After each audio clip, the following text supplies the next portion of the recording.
President Trump is cloaking himself in core national security powers as his attorneys tell federal courts to butt out as he deports suspected gang members.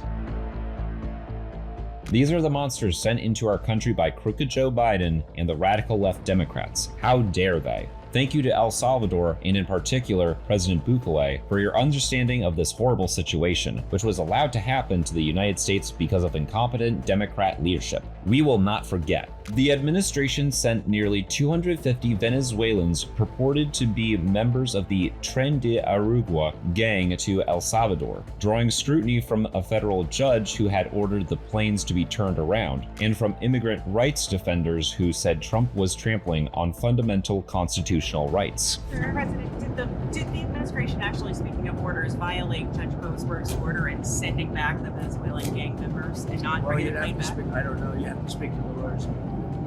Are you planning to do more deportation? I can tell you this, these were bad people.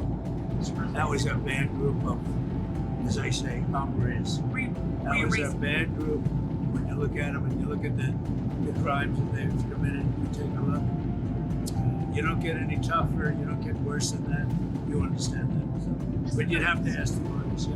The Justice Department said Trump declared Tren de Aragua as a terrorist organization and he was acting under his powers as Commander-in-Chief and the Aliens Enemies Act of 1798 when he ousted the suspected gang members. Look, let me say this. The president, through proclamation, took his authority under Alien Enemies Act and imposed it, which he has a right to do.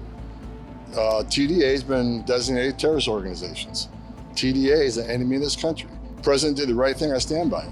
I thought we removed in one day over 200 dangerous people, including MS-13. It was the right thing to do. And I see the video that President Bukele put out. It was a beautiful thing. In a hearing Monday, Judge Boasberg grilled the government's attorneys, demanding to know the timing of the administration's actions and whether they ignored his oral instructions. And just to follow up on that, this will be challenged later today in the courts. Does the president, does this allow him to defy the court order without having this the checks and balances and the separation of power?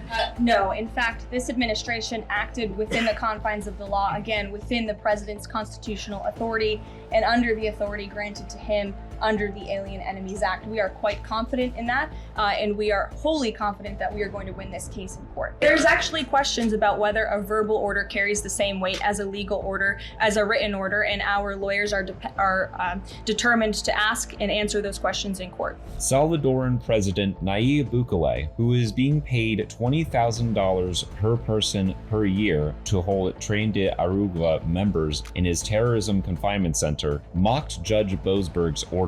Oopsie, too late, he posted to social media with a laughing emoji. The post was promoted by Secretary of State Marco Rubio. The fight goes to the heart of Trump's biggest claims of his second term, including that his national security powers are virtually unfettered, that the country has seen an invasion of illegal immigrants resulting in a border emergency and an influx of terrorists in the form of cartel and transnational gang activity. To read more, visit WashingtonTimes.com.